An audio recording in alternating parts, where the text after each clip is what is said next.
we got some parts in today. We have some Monroe air shocks for the rear. Here's our part number. Monroe MA789. This is going to go on the rear.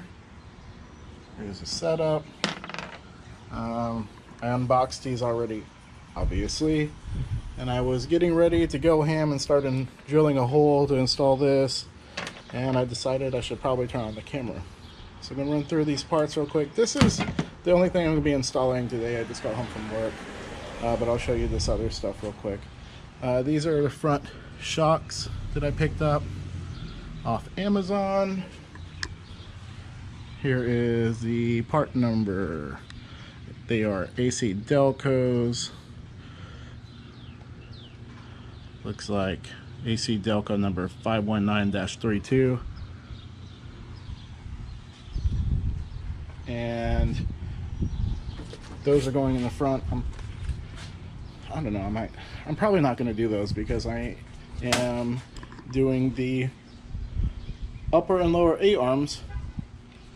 Since I was going to be replacing the springs, now I think I'm going to keep the springs in there because these lower A-arms are actually 3-inch drop A-arms.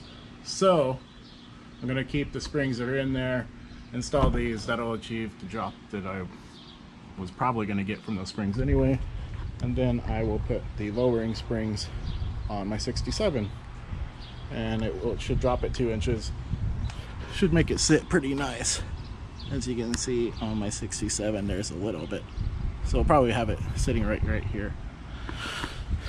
Anyway, so these are tubular lower control arms, 3-inch drop. They're for an 83 to 2001 Chevy S10.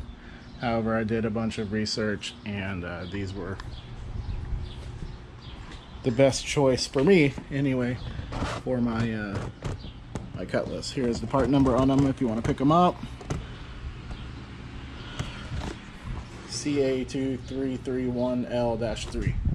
So these actually were cheaper than buying just stock replacement loaded A-arms with the bushings and ball joint. They were cheaper by like $30. I paid $239 for these guys. I bought them last night at like 8 p.m. from Summit Racing, and they were here by 1 p.m. They're very heavy duty. I read that they're even heavier than stock ones. Don't care so much about all that. The reason why I'm doing the A-arms is because the bushings were so worn out on this Cutlass that I really didn't feel comfortable dropping in and putting extra load and all the suspension with how crappy all the rubber was on it. So I have stock upper A-arms coming. They're not here yet, and I will be doing a video for the lower A-arms, the upper A-arms, and the front shocks. But today I am just going to be installing these air shocks, or at least getting started. This is the air inlet for the shocks. I've pretty well decided that I'm going to put it behind the license plate, and I think I'm just going to kind of put it right here. It seems like a good spot. I'm going to drill a hole and put it right there, and that'll also kind of allow me to have all this space to loop up the excess lines or whatever. So I am going to source the correct drill bit to start drilling some holes, y'all. Alright, I'll turn the camera back on when there's something to see. So I'm just reading my directions here and getting things set up. As you can see in the picture, this is how I want it to go. Got the tube going through there with the rubber line. I did not follow rule number 1 of fabricating, and I did not check what was behind my hole on this one. I did not have enough room to get this guy all the way through with everything it needs to go on. So down here, extra hole in the car. This is never going to be a show car. Don't care about the extra hole. So I'm going to get this line plumbed into the back of this and get this secured. And then I'll run this line down under here. I have the car jacked up, obviously. I put it as high as I could get it because I'm a big guy. I don't like to have lots of room. Getting my tools set up. I'm going to be obviously removing these shocks. Let's see. Right here. And the 2 bolts up there. I don't know if you can see it, but there's 2 bolts up there. And then, there's the other one. And then getting these in and running my lines, and that should basically be it. So, I will turn the camera back on when there's something to show. Probably whenever I have the new shocks, and I'll show you what they look like. Alright guys. Okay guys, the shocks are in.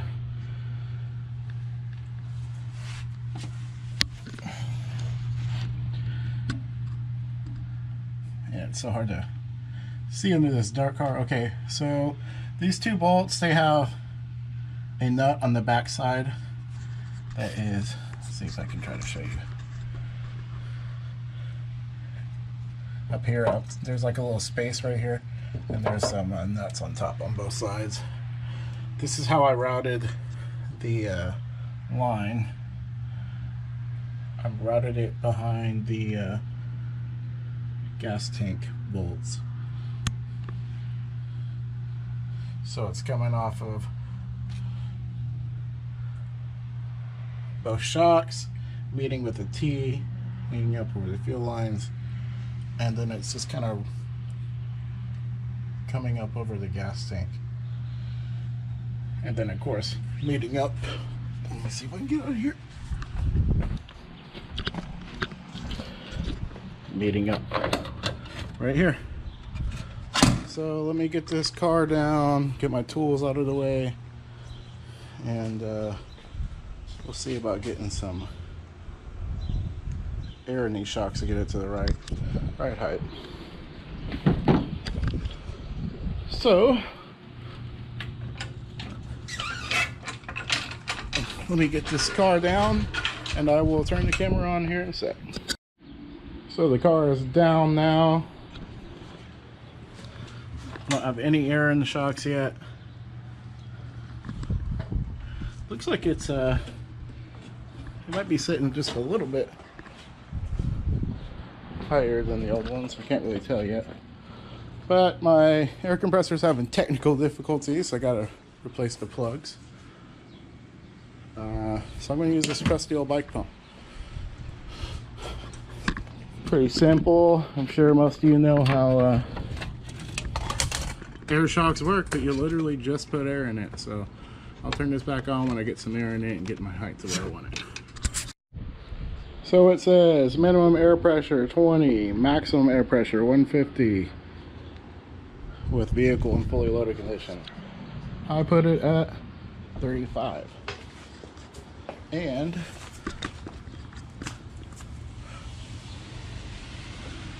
it sits probably half an inch higher than it did at that.